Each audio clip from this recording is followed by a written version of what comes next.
Mazmur 65. Nyanyian syukur karena berkat Allah.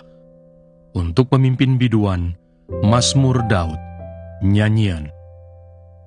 Bagimulah puji-pujian di Sion, ya Allah, dan kepadamulah orang membayar nazar. Engkau yang mendengarkan doa, kepadamulah datang semua yang hidup karena bersalah. Bila mana pelanggaran-pelanggaran kami melebihi kekuatan kami, Engkaulah yang menghapuskannya. Berbahagialah orang yang Engkau pilih dan yang Engkau suruh mendekat untuk diam di pelataran-Mu. Kiranya kami menjadi kenyang dengan segala yang baik di rumah-Mu, di bait-Mu yang kudus. Dengan perbuatan-perbuatan yang dahsyat dan dengan keadilan, Engkau menjawab kami, ya Allah yang menyelamatkan kami. Engkau yang menjadi kepercayaan segala ujung bumi dan pulau-pulau yang jauh-jauh. Engkau yang menegakkan gunung-gunung dengan kekuatan-Mu, sedang pinggang-Mu berikatkan keperkasaan. Engkau yang meredakan deru lautan, deru gelombang-gelombangnya dan kegemparan bangsa-bangsa. Sebab itu, orang-orang yang diam di ujung-ujung bumi takut kepada tanda-tanda mujizat-Mu. Tempat terbitnya pagi dan petang, Kau buat bersorak-sorai. Engkau mengindahkan tanah itu, mengaruniainya kelimpahan, dan membuatnya sangat kaya. Batang air Allah penuh air, Engkau menyediakan gandum bagi mereka. Ya, demikianlah Engkau menyediakannya. Engkau mengairi alur bajaknya, Engkau membasahi gumpalan-gumpalan tanahnya. Dengan dirus hujan, Engkau menggemburkannya, Engkau memberkati tumbuh-tumbuhannya. Engkau memahkotai tahun dengan kebaikan-Mu, jejak-Mu mengeluarkan lemak. Tanah-tanah padang gurun menitik, bukit-bukit berikat pinggangkan sorak-sorai. Padang-padang rumput berpakaikan kawanan kambing domba, lembah-lembah berselimutkan gandum, semuanya bersorak-sorai dan bernyanyi-nyanyi. Yesus dielulukan di Yerusalem. Keesokan harinya ketika orang banyak yang datang merayakan pesta mendengar bahwa Yesus sedang di tengah jalan menuju Yerusalem, mereka mengambil daun-daun palem dan pergi menyongsong Dia sambil berseru-seru, "Hosana, diberkatilah Dia yang datang dalam nama Tuhan, Raja Israel." Yesus menemukan seekor keledai muda, lalu Ia naik ke atasnya seperti ada tertulis, "Jangan takut, hai putri Sion, lihatlah Rajamu datang, duduk di atas seekor anak keledai." Mula-mula, murid-murid Yesus tidak mengerti akan hal itu. Tetapi sesudah Yesus dimuliakan, teringatlah mereka bahwa nas itu mengenai Dia, dan bahwa mereka telah melakukannya juga untuk Dia. Orang banyak yang bersama-sama dengan Dia ketika Ia memanggil Lazarus keluar dari kubur dan membangkitkannya dari antara orang mati, memberi kesaksian tentang Dia. Sebab itu orang banyak itu pergi menyongsong Dia, karena mereka mendengar bahwa Ia yang membuat mukjizat itu. Maka kata orang-orang Farisi seorang kepada yang lain, "Kamu lihat sendiri bahwa kamu sama sekali tidak berhasil. Lihatlah, seluruh dunia datang mengikuti Dia." Yesus memberitakan kematiannya. Di antara mereka yang berangkat untuk beribadah pada hari raya itu, terdapat beberapa orang Yunani.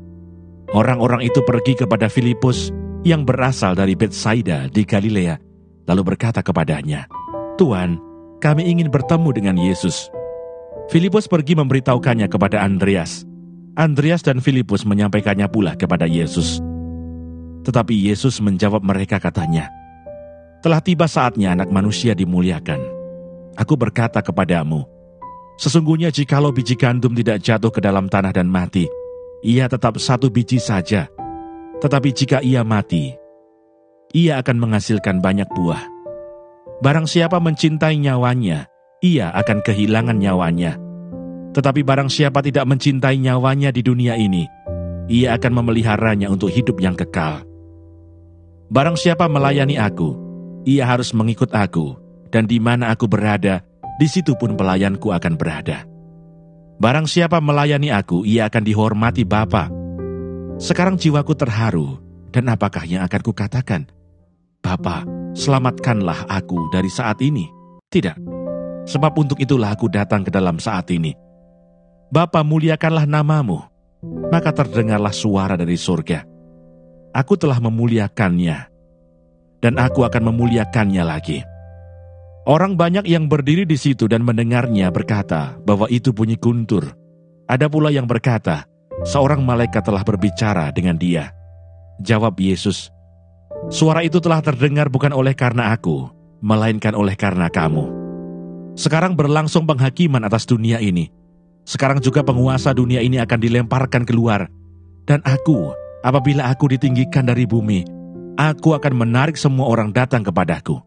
Ini dikatakannya untuk menyatakan bagaimana caranya ia akan mati. Lalu jawab orang banyak itu, kami telah mendengar dari hukum Taurat bahwa Mesias tetap hidup selama-lamanya. Bagaimana mungkin engkau mengatakan bahwa anak manusia harus ditinggikan? Siapakah anak manusia itu? Kata Yesus kepada mereka, hanya sedikit waktu lagi terang ada di antara kamu. Selama terang itu ada padamu, percayalah kepadanya, supaya kegelapan jangan menguasai kamu.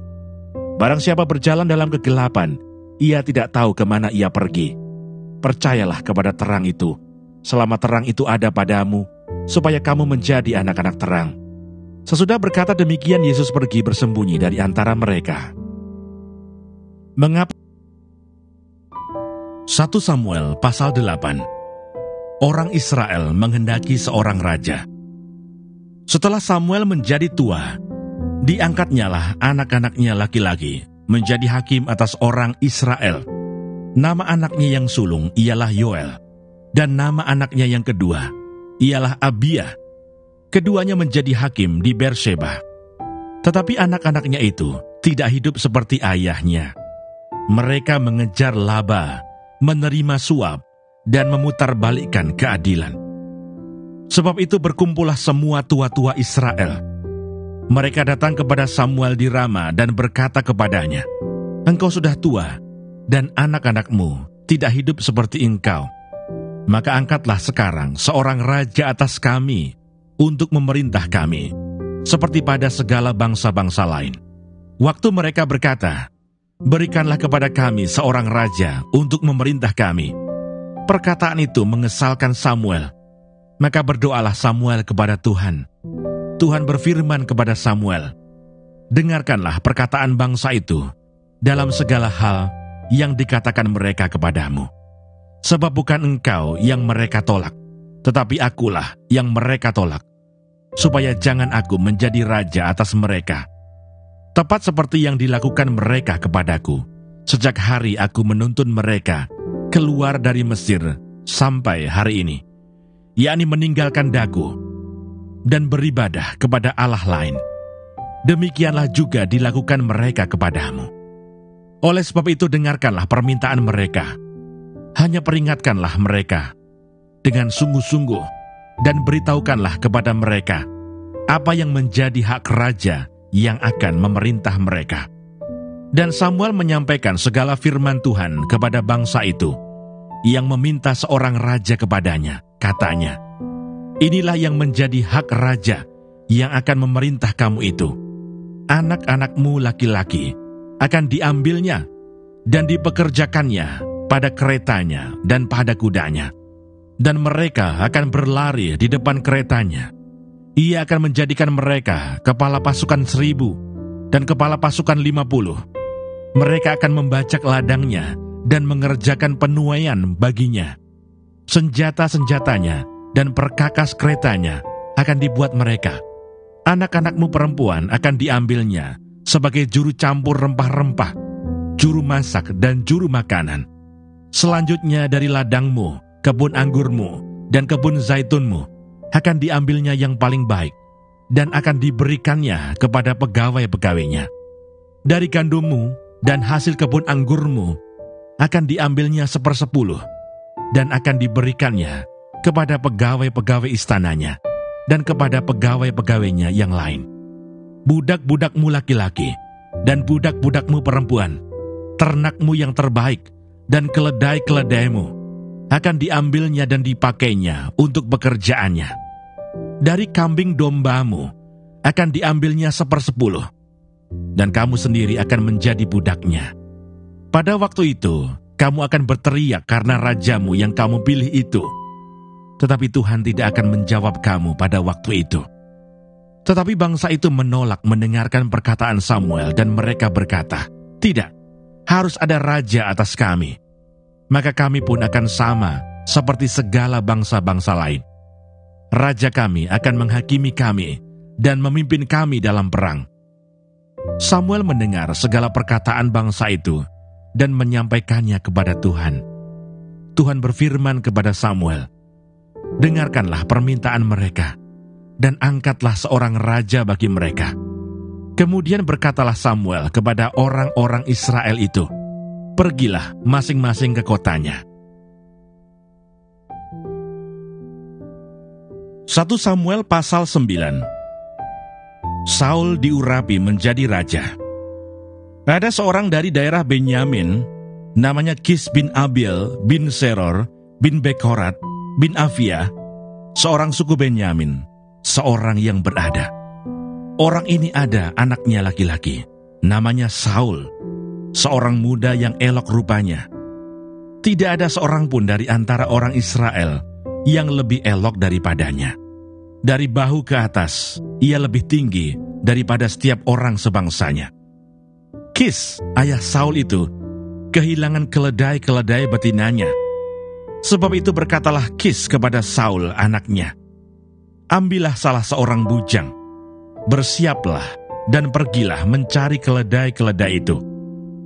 Lalu mereka berjalan melalui pegunungan Efraim, juga mereka berjalan melalui tanah Salisa, tetapi tidak menemuinya.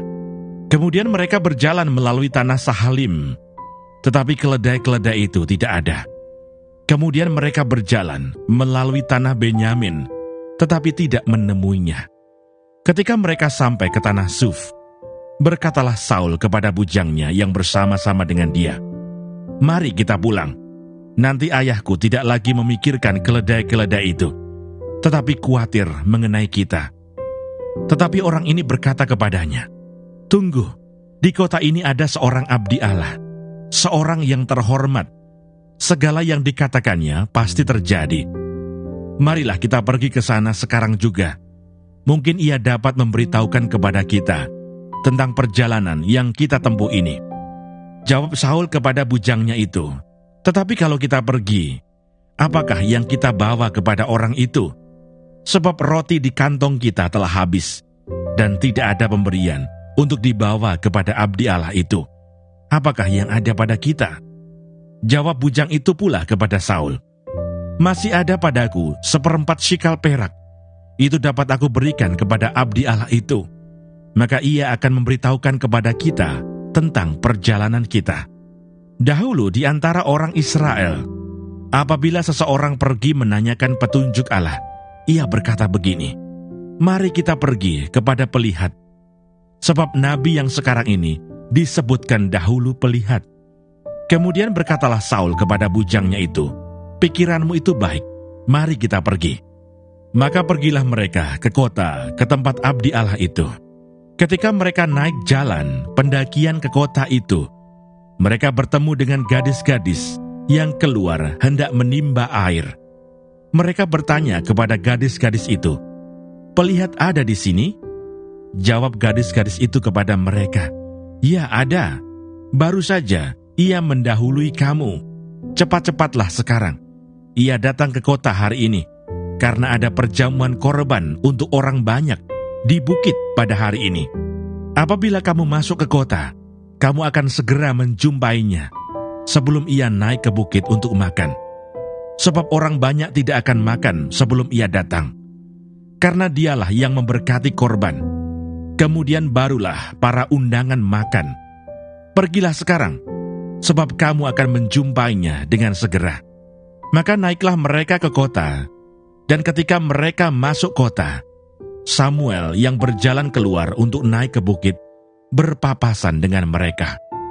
Tetapi Tuhan telah menyatakan kepada Samuel sehari sebelum kedatangan Saul demikian, "Besok kira-kira waktu ini, aku akan menyuruh kepadamu seorang laki-laki dari tanah Benyamin. Engkau akan mengurapi dia menjadi raja atas umatku Israel, dan ia akan menyelamatkan umatku dari tangan orang Filistin. Sebab aku telah memperhatikan sengsara umatku itu, karena teriakannya telah sampai kepadaku. Ketika Samuel melihat Saul, maka berfirmanlah Tuhan kepadanya, inilah orang yang kusebutkan kepadamu itu. Orang ini akan memegang tampuk pemerintahan atas umatku. Dalam pada itu Saul datang mendekati Samuel di tengah pintu gerbang dan berkata, maaf, di mana rumah pelihat itu? Jawab Samuel kepada Saul, katanya, akulah pelihat itu. Naiklah mendahului aku ke bukit. Hari ini kamu makan bersama-sama dengan daku. Besok pagi, aku membiarkan engkau pergi, dan aku akan memberitahukan kepadamu segala sesuatu yang ada dalam hatimu. Adapun keledai-keledaimu yang telah hilang 3 hari lamanya sampai sekarang, janganlah engkau khawatir, sebab telah diketemukan. Tetapi siapakah yang memiliki segala yang diingini orang Israel? Bukankah itu ada padamu dan pada seluruh kaum keluargamu? Tetapi jawab Saul, bukankah aku seorang suku Benyamin, suku yang terkecil di Israel? Dan bukankah kaumku yang paling hina dari segala kaum suku Benyamin? Mengapa Bapa berkata demikian kepadaku? Sesudah itu Samuel mengajak Saul dan bujangnya, dibawanya ke pendopo, dan diberikannya kepada mereka tempat utama di depan para undangan, yang banyaknya kira-kira 30 orang. Berkatalah Samuel kepada juru masak, berikanlah sekarang bagian yang kuberikan kepadamu tadi dengan pesan, simpanlah ini dahulu. Lalu juru masak itu menghidangkan paha dan apa yang termasuk ke situ, dan meletakkannya ke depan Saul. Dan Samuel berkata, lihat, yang tinggal ini diletakkan ke depanmu. Makanlah, sebab telah disimpan bagimu untuk perayaan ini. Ketika aku berkata, aku telah mengundang orang banyak. Demikianlah pada hari itu, Saul makan bersama-sama dengan Samuel. Sesudah itu turunlah mereka dari bukit ke kota, dan Samuel bercakap-cakap dengan Saul di atas sotoh. Mereka bangun pagi-pagi, dan ketika fajar menyingsing, Samuel memanggil Saul yang ada di atas sotoh itu, katanya, bangunlah, aku akan mengantarkan engkau. Lalu Saul bangun dan mereka keduanya pergi keluar, yakni ia dan Samuel. Ketika mereka turun sampai ke ujung kota, berkatalah Samuel kepada Saul, katakanlah kepada bujang itu, supaya ia pergi mendahului kita. Tetapi berhentilah engkau sebentar, maka aku akan memberitahukan kepadamu firman Allah. Lalu Samuel mengambil buli-buli berisi minyak, dituangnyalah ke atas kepala Saul, diciumnyalah dia sambil berkata, bukankah Tuhan telah mengurapi engkau menjadi raja atas umatnya Israel? Engkau akan memegang tampuk pemerintahan atas umat Tuhan, dan engkau akan menyelamatkannya dari tangan musuh-musuh di sekitarnya. Inilah tandanya bagimu bahwa Tuhan telah mengurapi engkau menjadi raja atas miliknya sendiri. Apabila engkau pada hari ini pergi meninggalkan aku, maka engkau akan bertemu dengan 2 orang laki-laki di dekat kubur Rahel, di daerah Benyamin, di Selsah.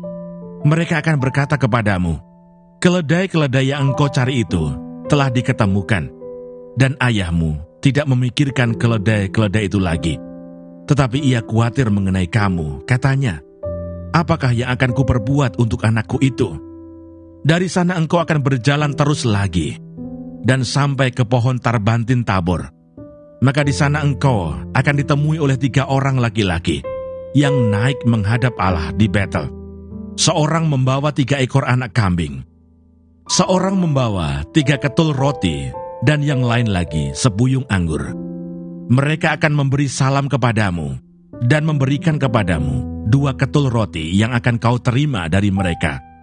Sesudah itu engkau akan sampai ke Gibea Allah, tempat kedudukan pasukan orang Filistin. Dan apabila engkau masuk kota, engkau akan berjumpa di sana dengan serombongan nabi yang turun dari bukit pengorbanan dengan gambus rebana, suling, dan kecapi di depan mereka. Mereka sendiri akan kepenuhan seperti nabi. Maka roh Tuhan akan berkuasa atasmu. Engkau akan kepenuhan bersama-sama dengan mereka dan berubah menjadi manusia lain. Apabila tanda-tanda ini terjadi kepadamu, lakukanlah apa saja yang didapat oleh tanganmu, sebab Allah menyertai engkau. Engkau harus pergi ke Gilgal mendahului aku, dan camkanlah, aku akan datang kepadamu untuk mempersembahkan korban bakaran dan korban keselamatan. Engkau harus menunggu 7 hari lamanya, sampai aku datang kepadamu dan memberitahukan kepadamu apa yang harus kau lakukan.